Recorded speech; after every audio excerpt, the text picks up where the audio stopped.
It's a really fucking hot day today, and I'm about to do some cardio, and I just got this new cycling gear. I just bought this new jersey and these shorts, and they're padded in the back, so hopefully my ass doesn't get sore on these long training rides.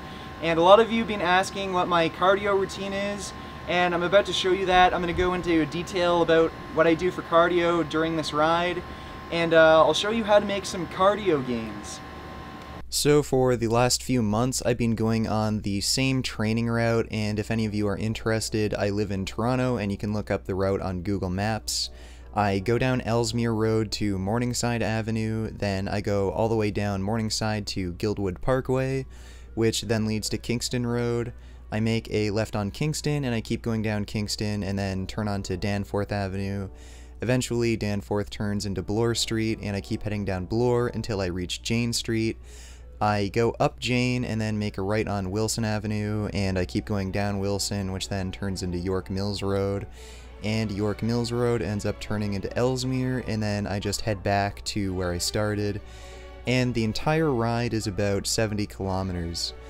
Now, this week I'm going to get a Garmin and a power meter, so things are going to change a bit, and I'll be able to find some proper bike routes without getting lost, which normally happens because I don't have a GPS and I'm not too good at memorizing Google Maps. And I'll be able to better pace myself and hopefully see some more cardio gains.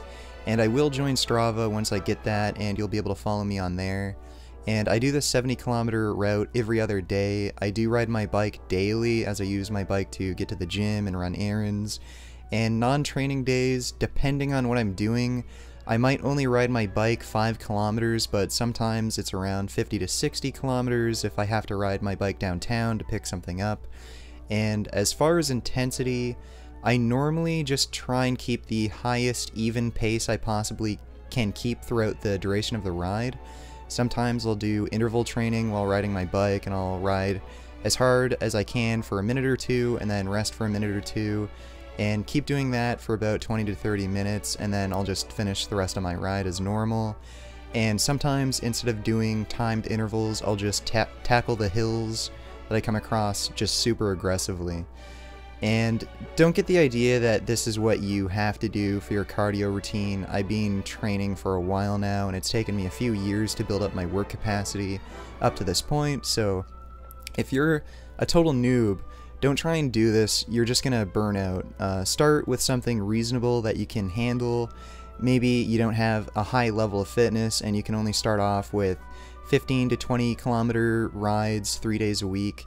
It doesn't matter where you're at right now, just think of progressing. If you have this P90X, I need results and I need to be amazing right now mentality, you're just going to burn out. So start off slow with something you can manage and build up from there.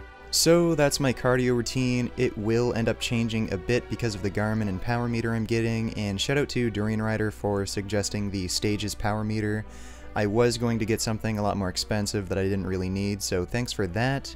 And I'll update you guys on my Strava account in the very near future, and keep making those vegan gains and those cardio gains. What a relief! When will this poisonous product cease? This is another public service announcement. You can believe it or you can doubt it. Let us begin now with the cow. The way it gets to your plate and how.